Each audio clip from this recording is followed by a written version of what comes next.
Okay, this lesson is over complex claims and operators, and this is in conjunction with what you're reading from chapter 10 from your textbook. We're talking about formal logic again. We're dealing with propositional logic specifically. In the last lesson we learned what simple claims are and how to symbolize them. It's fairly straightforward. For every single claim, you offer up a single capital letter to symbolize that claim. So not a problem. Here we're going to work with complex claims and operators. So the first question we need to answer here is, what is a complex claim? A complex claim is one that has at least one operator that's necessary to express that claim. Complex claims very often involve more than one simple claim, but they don't need to. When complex claims involve more than one simple claim, they must have an operator that expresses how those simple claims relate to each other. And sometimes you can just have an operator. In one instance, you can have an operator that operates only on a single simple claim. In that case, you still have a complex claim because there is an operator performing a function on the simple claim. Now, some of this will seem a little bit vague at first, but this should accompany the reading, so you should have some idea of what I'm saying here. Okay, so that's what a complex claim is, right? It requires an operator, at least one operator necessary to express that claim. Okay, so the next question then is, what is an operator? Well, operators are the functions that link together simple or other complex claims, and that I should say, operate on that claim. This is sort of what I was saying before. It's what makes it a complex claim, is that this operator operates on the simple claims or combines simple claims into complex claims, or sometimes combines complex claims together, but that's what an operator does. So what are examples of operators, things that combine, unite, or relate in different ways simple claims? Well, we have 4 of them listed here. The first one is and, right? So we have the word and typically combines 2 separate independent simple claims into a single complex claim. So does the word or. Or is a word that we use that shows us a relationship between 2 simple claims. If then also shows us a relationship between 2 simple claims. And the same with the word not. Not is an operator that performs a function on a simple claim by basically negating it or saying that it is not the case. Okay? Now, let's look at some examples here of these complex operators, right? So look at the first sentence. John is getting married. Okay? From the prior lesson, we should recognize this as a single, simple claim. It's a basic unit of thought that is either true or false. In this case, I don't know if it's true or false because I don't know who John refers to, but it is the kind of thing that's either true or false, so it is a single, simple claim. The second one, number 2, is a complex claim. If I say John is getting married and Susie is John's sister, this sentence contains 2 simple claims related by the operator and. Now think about what I'm doing here. I'm asserting that both of these things are true. When I say John is getting married, I'm basically asserting that it's true that John is getting married. When I assert John is getting married and Susie is John's sister, I'm asserting that 2 things are true at the same time, both that John is getting married, simple claim 1, and Susie is John's sister, simple claim 2. What's important here is to notice that these simple claims are joined together by the operator and and so they form a complex claim. This sentence is a complex claim, not a simple one. The word sentence and the word claim are not synonymous. Sometimes a sentence is a single, simple claim. Other times, a sentence will contain very long and complex claims. But sentence and claim are not the same thing, and claims come in two kinds, simple and complex. Okay? All right, let's try another example. Robert left the house late, or he got a flat tire. Now, if I assert something like this, notice that there are two simple claims in here. The first is that Robert left the house late, and the second is that he, or Robert, got a flat tire. He refers to Robert. So there are two things that I'm saying might be true, or rather one or the other is true. And the word or indicates that either one claim is true or the other claim is true. But they can't both be false, basically, is what I'm saying. Either Robert left the house late or he got a flat tire. One of those two things must be true. At least one of them must be true. That's how the word or relates simple claims. The next one is the if-then statement. So if I come to you and I say, if you ace the final exam, then you will pass the class. This is a complex claim, and it's using the operator if-then. And it combines the two simple claims that one, you aced the final exam, and two, that you will pass the class. And I'm saying, essentially, with this complex claim, the relationship between you acing the final and you passing the class is I'm saying that if the first is true, that you ace the final exam, then the second will be true, that you will pass the class. Okay? And our final example, it's not true that Wendy is going out with Alex. Now, Wendy and Alex apparently are not, in fact, a couple. Okay? But now notice, what I have here is that negation. I'm saying that the claim Wendy is going out with Alex is false. That it's true that it's false, okay? That it's not the case that Wendy is going out with Alex.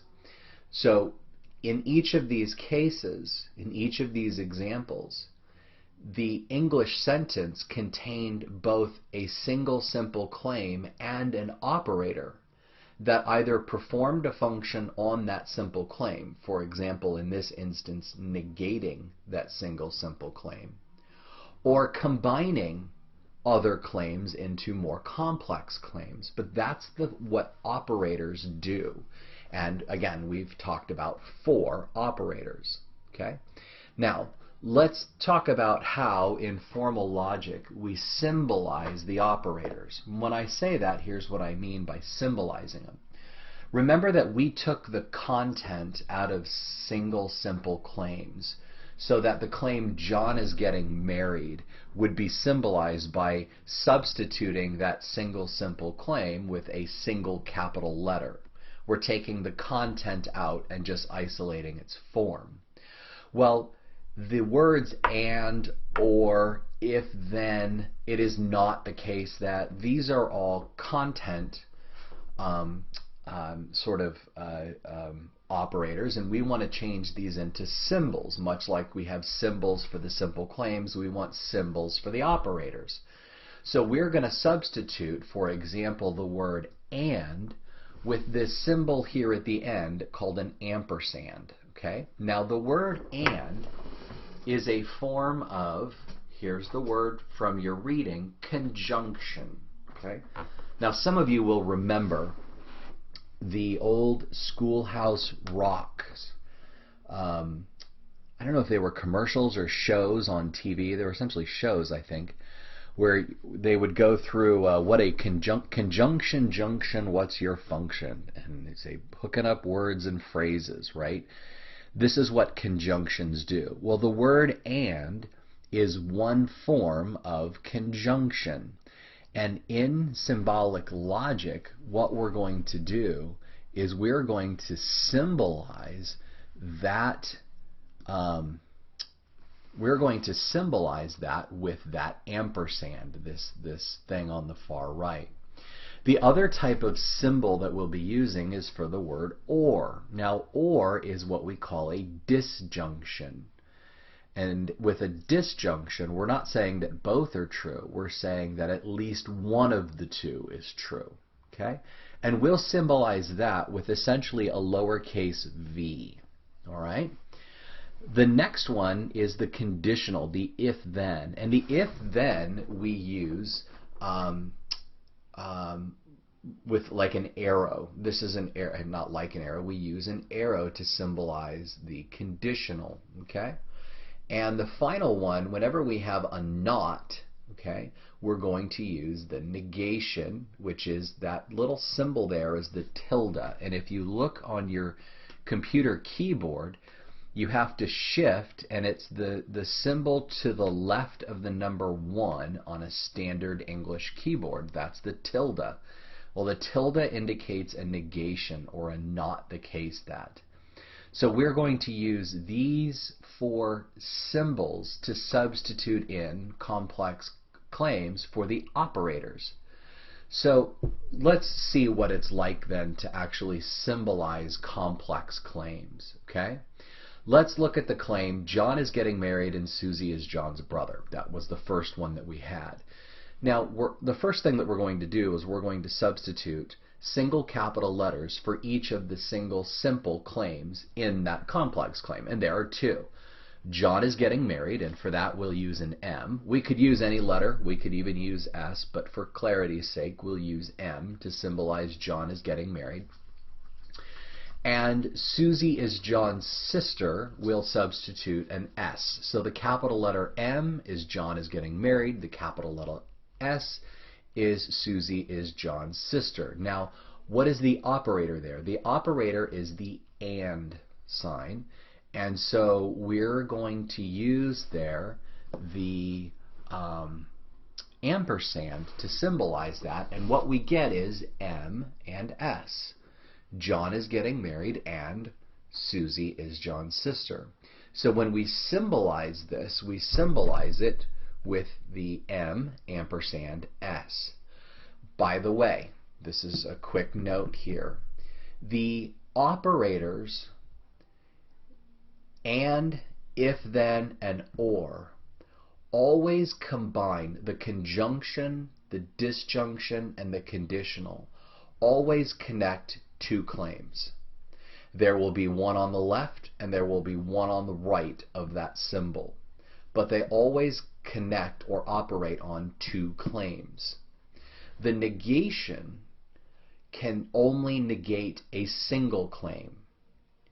Now, here's where we have to be careful.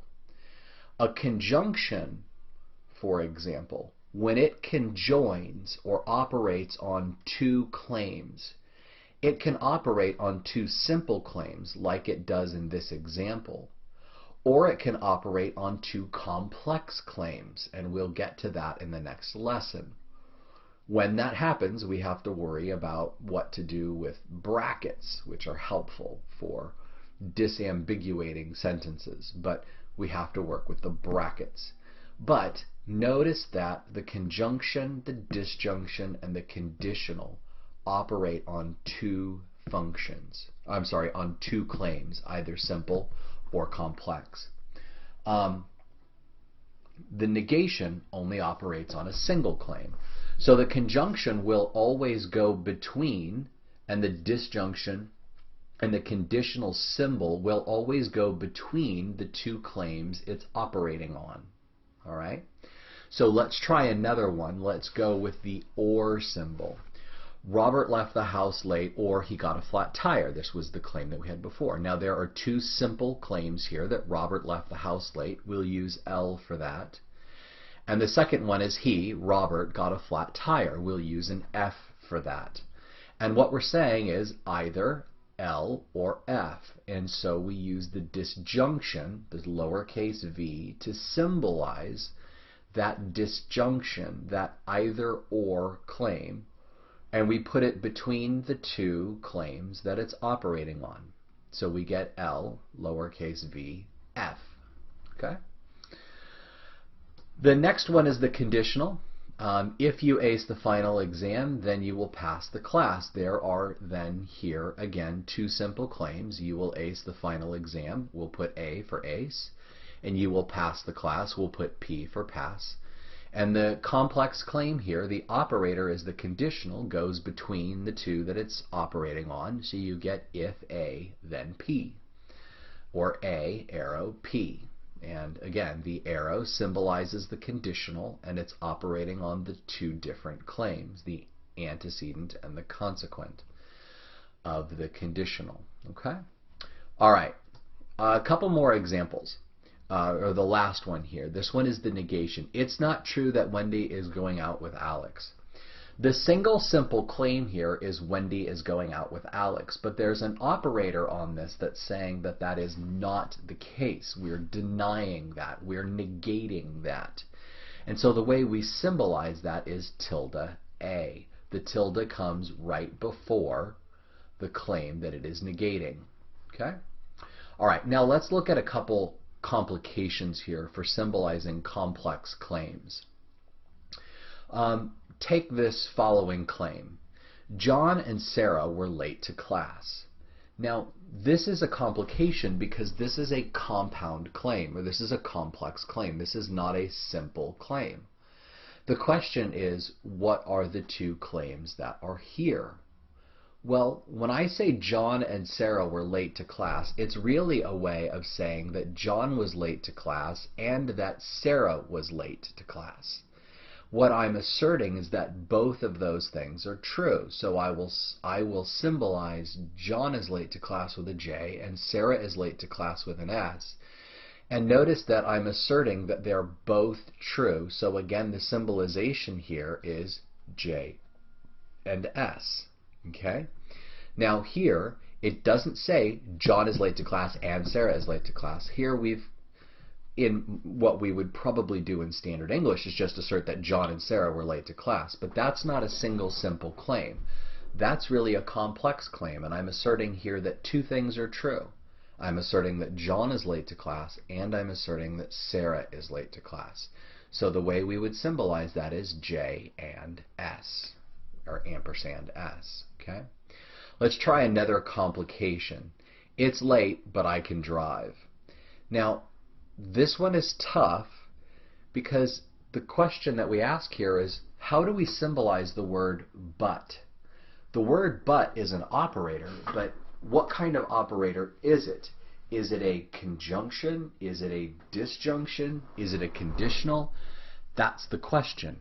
Now we know that we have two simple claims. The first one is that it is late. We'll symbolize that with L. The second one is that I can drive. We'll symbolize that. But the question now is, how do we symbolize? What's the connection between L and D? Is this a disjunction or a conjunction or a conditional, or is there a negation in here? What's going on?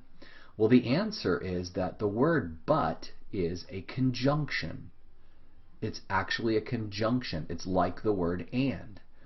What I'm asserting here when I use the word but is that both things are true. When I say it's late but I can drive, I'm not saying it's late or I can drive. I'm saying yes, it's late, that's true, but what is also true is that I can drive. So what we have here logically is a conjunction. The word but is a word that we use to indicate that two things are true. Okay? So it's a conjunction. So this one would be symbolized L and D. Okay? All right, the next complication, this one has to do with claims that we make that sort of reverse the order here. John is going to be late if he took back roads. Now, if I make this claim, this is a complex claim consisting of two simple claims. The two simple claims are very straightforward. John is going to be late. We'll use an L to symbolize that. And he took back roads, or John took back roads. We'll use an R to symbolize that. But the question here again is, how do we symbolize this? Is this a disjunction, a conjunction, or a conditional, or a negation? John is going to be late if he took back roads. The key here is going to be the word if. The word if tells us that we're dealing with a conditional. Okay? So this is going to be a conditional. But here's the complication. Well, here's a further complication. Conditionals come in various ways. We don't always put the if part before the then part. With every conditional, there's the if part. We call that the antecedent. You'll notice that from your reading. That's the antecedent. That's the if part. And then we have the then part, which is what we refer to as the consequence. So now this will be common to us, right? So if you have kids and you discipline them or you threaten them like most parents do to their children. I do this to my kids frequently. I might, or I want to give them some sort of, let's say it's Friday night. Typically on Friday night, at our house, we make things simple, and every Friday night is pizza night. So we have pizza for dinner. Now let's assume that I tell my kids, if you get your homework done on time, then we will have pizza for dinner. I'm listing an antecedent and a consequent. The antecedent, the sort of condition that must be met, is that their homework is done. That's the antecedent, or the condition that must be met. Now what follows is the consequent. What if they get their homework done on time? Well, the consequent is, or the thing that will be true, is that they will get pizza for dinner. Okay? Notice that I'm doing antecedent consequence. We can express conditionals not using if-then statements. But for now, let's just focus on the if-then statements. You'll notice in what I have above that there's no then part. The then part is gone. All I have is the if part. If I say John is going to be late if he took back roads, technically what I'm actually saying is that if John took back roads, then he is going to be late. But you'll notice that in the way I spoke the sentence, I put the consequence before the antecedent. Generally, with conditional claims, whatever comes after the word if is the antecedent. Whatever comes after the word if is the antecedent. Whatever is after the word then, if it occurs, is the consequent. Now, if the word then doesn't occur, it won't really matter for you, because you'll know that whatever comes after the word if is the antecedent. Whatever's left must be the consequent. So it's important to notice that element. So the point here then would be symbolized, this would be symbolized as if R, then L. If John took back roads, then John is going to be late. So what we did here in this standard English sentence is we have two simple claims that relate to each other conditionally, but we have the antecedent and the consequent of that condition listed backwards. Now, the conditional is the only operator where it matters what order you put the two claims being operated on in. With a conjunction, it won't matter. If I say John is married and Susie is his sister, the sentence means the same thing if I say Susie is John's sister and John is getting married. What I'm saying here is if I reverse the order of a conjunction or a disjunction, it doesn't matter. It doesn't make a difference. They still assert the same relationship between the two claims. But that is not the case with the conditional. With the conditional, the order of this matters. So if let's say I came to you and I say, if you win the race, if you're the fastest runner, then you will win the race. The antecedent here is if you're the fastest runner, and the consequent of being, what follows from being the fastest runner, is that you will win the race. Okay? what I'm asserting here, you couldn't reverse that order and be saying the same thing. Let me give you another example about why logically that can't be the case. Take the claim, if something is a dog, then it is a mammal. Now that's true. If something is a dog, then it's a mammal. But if I reverse the order of those two claims, what I end up saying is false. I say something different. So if something is a mammal, then it's a dog. Well, that's not true. That's actually false. So reversing the order changes whether that claim is true or false, because it changes how the two claims relate to one another. So it's important with the if-then statements to notice that. One other point about if-then statements, and this is from your reading. Sometimes we express conditionals not using the word if, but using the phrase only if. Now, when you use the phrase only if, you reverse the order of the antecedent and the consequent. This will be a little bit confusing, but I want you to say, I want you to see this. Let's say that I made the following claim. You will win the race if you are the fastest. What am I saying?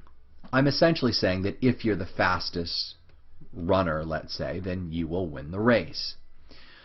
But if I change that up and I say you will win the race only if you're the fastest, I'm actually saying something different. I'm not saying if you're the fastest you will win the race.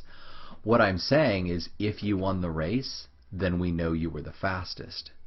The phrase only if puts the consequent after the word if. So there's a big difference between if and the phrase only if, where if puts the antecedent after the word if. If is by itself, without the word only in front of it, then whatever comes after it is the antecedent.